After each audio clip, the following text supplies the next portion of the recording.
자, 그렇다면 어제 미국은 왜 하락했는지 한번 보도록 하겠습니다. 그건 바로 시장에서 또다시 셀 아메리카라는 단어가 또 등장했다고 하는데요. 네, 안녕하세요. 주식은 역시 길이길이 새길이십니다. 안녕하세요, 기리분들. 자, 오늘은 증시가 조금은 약한 모습을 나타냈습니다. 이런 날에는 빠르게 공부하고 끝내야겠죠. 순식간에 보고 끝내보도록 하겠습니다. 같이 공부하시죠. 렛츠 기릿. 자, 첫 번째입니다. 이런 날에도 공모주는 잘 상장했습니다. 저는 바보같이 청약을 못했더니 달바글로벌, 워낙 인기가 좋아서 청약을 했더라도 받지 못하신 기리분들도 많으실 것 같은데요. 그런데 또 그만큼 인기가 좋다 보니까 오늘 또 좋은 흐름을 나타냈습니다. 공모가가 66,000원인데 시가부터 118,000원, 바로 그냥 입에다가 5만원짜리 신사임당을 딱 꽂아놓고 시작하는 모습이죠. 그리고 고가는 조금은 아쉽지만 살짝 올라서 123,300원을 찍고 내려오는 모습입니다. 그리고 이 와중에 또 좋은 소식도 떴습니다. 주주 우대 프로그램을 발표했다고 하는데요. 한 주만 달바글로벌을 들고 있어도 달바 주력 제품 5종을 최대 59%나 할인을 해준다고 합니다. 그리고 또한 한 달 동안 사는 고객에게 사은품도 준다고 하는데 신한, 키움, KB, 하나증권에서 이거를 신청할 수 있다고 해요. 혹시나 달바글로벌 제품을 잘 사용하신다면은 이번 기회에 한 주만 사서 이러한 혜택을 챙기시는 것도 괜찮을 것 같습니다. 개인적으로는 다른 주식도 이런 것 좀 많이 했으면 좋겠어요. 삼성전자도 주주에게 스마트폰을 좀 할인을 해준다거나 아니면은 삼양식품 같은 경우에는 라면을 좀 할인해준다거나 등등 그런 것들이 많아지면은 우리나라에서도 주식에 대한 그러한 관심이 조금 더 높아지는 계기가 되지 않을까라는 생각을 해봅니다. 다음입니다. 키스트론 청약 가시죠. 자, 오늘부터 내일까지 청약을 하는 키스트론 신한투자증권에서 진행하는 친구죠. 와이어 전선 전문 기업입니다. 수요 예측 결과가 매우 잘 나왔다는 걸 어제 봤었는데요. 그리고 이 친구의 매력은 뭐라고요? 시가총액입니다. 시가총액이 단돈 600억 밖에 안 되기 때문에 이거는 당연히 청약을 해야겠구나 라는 생각이 듭니다. 신한증권 내일까지 잊지 마시기 바래요. 다음입니다. 어제 미국장은 조금은 많이 하락하는 모습입니다. 1.4%나 하락한 걸 확인할 수 있네요. 자, 그렇다면 어제 미국은 왜 하락했는지 한번 보도록 하겠습니다. 그건 바로 시장에서 또다시 셀 아메리카라는 단어가 또 등장했다고 하는데요. 미국 20년물 국채 입찰이 있었는데 수요 부진이 확인되면서 미국은 더 이상 매력적이지 않다라는 이야기가 또 등장을 했습니다. 그래서 얼마나 인기가 없었나 하고 봤더니 지난달보다 크게 인기가 없어지는 모습이 나타났어요. 지난달 20년물 국채 입찰 결과는 4.81%로 금리가 확정되었는데 이번에는 5.047%로 결정이 되었습니다. 이 부분에 대해서 조금 헷갈릴 수 있지만 쉽게 생각하시면 될 것 같아요. 금리가 그만큼 높다는 거는 인기가 없다. 인기가 없으니까 금리를 높여서라도 이 국채를 사가주세요. 이렇게 말한다고 생각하시면 될 것 같습니다. 그러다 보니까 미국 증시는 여기에 대해서 충격을 받고 하락을 피하지 못했다고 하네요. 다음입니다. 이 와중에 셀 아메리카가 맞구나라는 증거가 또다시 등장하고 있습니다. 그건 바로 비트코인이죠. 지난번에 우리가 차트를 봤을 때 이거 거래량 터지면서 이 라인을 돌파하는 거 보니까 이제부터 비트코인 오르겠다라는 걸 공부를 했었는데요. 결국 그때부터 계속 오르더니 신고가 써냈습니다. 아니 길이 그 빗썸에서는 아직 신고가 아니던데 라는 생각이 들지만 그건 바로 환율 때문이겠죠. 이미 미국에서는 이미 11만 달러 근처까지 오는 모습을 나타냈고 사상 최고를 돌파했습니다. 그리고 개인적으로 우리나라에서도 돌파하는 게 시간 문제가 아닐까라는 생각이 드는데요. 코인 하면은 또 한국인이니까요. 아마 다음 주 내에 신고가를 돌파한 우리나라도 확인할 수 있겠습니다. 그렇다면 코인 관련주도 관심 가져야겠죠. 다음입니다. 환율이 하락하면은 항공주 이거는 잊지 마시기 바래요.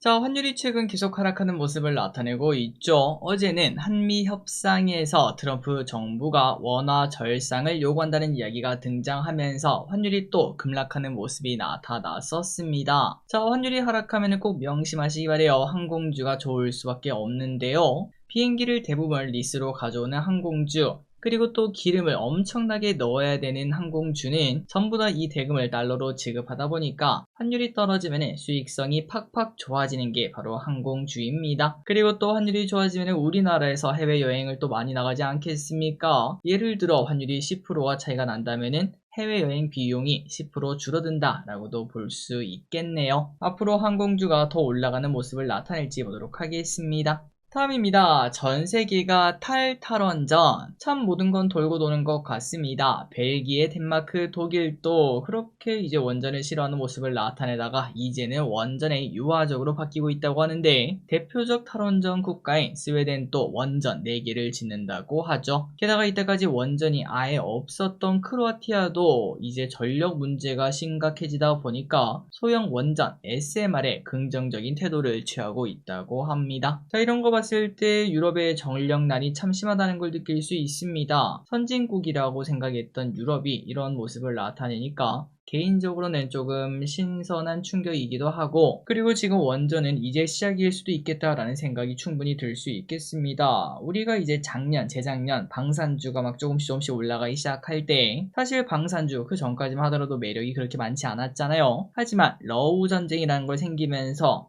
야, 이거 우리도 좀 힘을 길러야 되는 거 아니냐라는 생각이 전 세계에 퍼져나가고, 결국 그게 실적으로 찍히니까 주가가 미친듯이 막 10배 이렇게 올라가는 걸 확인할 수 있었습니다. 그 시작점이 지금의 원전이 아닐까라는 고민도 우리는 해볼 필요가 있겠네요. 한이길이 근데 그거는 너무 불확실한 거 아니야? 맞습니다. 사실 뭐 확실한 게 세상에 어디 있겠습니까? 하지만 주식이라는 거는 그 불확실성이 있을 때 내가 공부를 해보고 내가 생각했을 때는 이건 앞으로 좋아질 수밖에 없다, 그 확률이 더 높다, 그렇게 생각한다면은 이제 투자를 하는 거고, 그게 결국은 주식 투자 실력이 아닐까라는 생각을 해봅니다. 나중에 뭐 어디에 뭐 수주했다 이런 소식이 나올 때 매수하고 결국은 윗꼬리 달고 내려오고 욕하고, 이러한 주식 매매를 투자라고 말하긴 조금은 멀겠죠. 불확실할 때 사서 확실할 때 판다는 거 잊지 마시기 바랍니다. 다음입니다. 올해 말 윈도우를 바꿔야 한다. 자, 아마 대부분의 사람들은 여기에는 관심이 크지 않을 것 같은데요. 하지만 혹시나 가능하시다면 신경을 써주시면 좋을 것 같습니다. 바로 올해 10월 14일에 윈도우 10 기술 지원이 끝난다는 소식인데요. 윈도우 10이 끝나게 된다고 컴퓨터를 못 쓰는 건 아닙니다. 그냥 그대로 쓰시면 돼요. 하지만 보안 업데이트가 멈추기 때문에 해킹에 노출될 가능성이 점차 높아지게 된다고 합니다. 안 그래도 요즘 해킹 때문에 시끌시끌한데 그러한 부분에 걱정이 커질 수밖에 없겠죠. 그래서 윈도우 10을 지금 쓰고 있다면 윈도우 11로 바꾸는 작업이 필요하다고 하는데, 혹시나 이제 뭐 여기에 대해서 관심이 있고 바꾸실 생각이 있다면은 네이버에 검색 후 따라하는 방법을 쓸 수 있고, 아니 길이 나 근데 그런 거 잘 몰라, 그렇다면은 어쩔 수 없이 주변에 이제 컴퓨터를 좀 잘 아는 그런 사람들에게 도움을 요청하는 그런 방법을 쓸 수 있겠습니다. 그리고 저도 이제 막 알려드리고 싶은데 저도 이쪽에 대해서는 문외한이라서 물어보셔도 제가 뭐 답변 드릴 수가 없다는 것도 양해해 주시면 감사하겠습니다. 다음입니다. 라부부, 요즘 이게 인기. 자, 라부부라는 걸 알고 계신가요? 저는 진짜 오늘 처음 들었는데요. 그런데 왼쪽에 잘 안 보이시겠지만 이렇게 뭐 아기자기하게 생긴 요괴 캐릭터라고 하며 2015년 홍콩계 유명 아티스트가 발표를 한 적이 있었다고 합니다. 그리고 이 캐릭터가 뭐 유행이었나 봐요. 중국 팜마트랑 협업해서 출시한 피규어인데 이게 그렇게 요즘 난리라고. 자, 보시다시피 왼쪽에 보이는 거는 뭐 리셀이랑 가깝다라고 볼 수 있겠습니다. 그런데 이 가격대가 진짜 엄청나죠. 뭐 하나에 뭐 3만원, 15,000원 뭐 이런 식으로 적혀 있는데, 이게 이렇게 인기를 끄는 이유가 뭔가 봤더니 원래도 인기였지만 블랙핑크 리사가 이거를 쓰고 있는 거를 인증하면서 갑자기 전 세계적으로 너무 귀엽다 이러한 관심이 커졌다고 합니다. 그리고 이 제품의 특징은 바로 블라인드 박스 로 판다는 건데요. 144개의 캐릭터 중 한 개만 있는 히든 피규어도 존재하고 있기 때문에 사람들이 미친 것처럼 이 가차를 하고 있다고 합니다. 그래서 요즘 이러한 라부부라는 게 뭐 유행이라는 거 뭐 요 정도만 참고하시면 될 것 같네요. 다음입니다. 라면업계 1위가 바뀐다. 자, 삼양식품이 계속 난리죠. 이 와중에 업계 1위인 농심이 슬슬 긴장을 하고 있다고 합니다. 과거에는 농심과 삼양식품은 하늘과 땅 차이였는데요. 그런데 지금 1분기 매출만 보자면은 삼양식품이 5천억, 농심의 라면 매출은 7,500억으로 상당히 좁혀진 걸 확인할 수 있습니다. 자, 참고로 원래 1등은 삼양식품이었다고 합니다. 과거 1985년까지는요. 하지만 그 이후에 농심이 역전을 했고 그때부터 지금까지 농심은 1등 자리를 놓치지 않았다고 하는데요. 그런데 85년이면 몇 년 전인가요? 40년 전인가요? 40년 만에 다시 삼양식품이 농심을 따라잡을 수 있을 것으로 보인다고 합니다. 아니 길이 근데 아직도 매출이 2,500억이나 차이가 나는데 이게 금방 따라잡힐까? 그런데 이 성장폭이 말이 안 된다고 합니다. 농심도 1년마다 6%씩 성장하면서 준수한 성장이라고 말을 해볼 수 있겠죠. 그런데 삼양식품은 레벨5가 다릅니다. 35%나 성장하는 모습을 이번에 나타냈죠. 그러다 보니까 결국 시간 문제로 보이며 지금 현재 예측으로는 2027년에 라면 1위 자리가 삼양식품으로 바뀔 수도 있다고 합니다. 자, 그래서 이제 한번 재미로 찾아봤습니다. 우리나라 라면 역사에 대해서 한번 봤는데요. 우리나라에서 라면 1등을 차지했다고 자랑스럽게 말할 수 있는 라면은 3가지가 있었다고 합니다. 첫 번째는 바로 삼양라면. 진짜로 옛날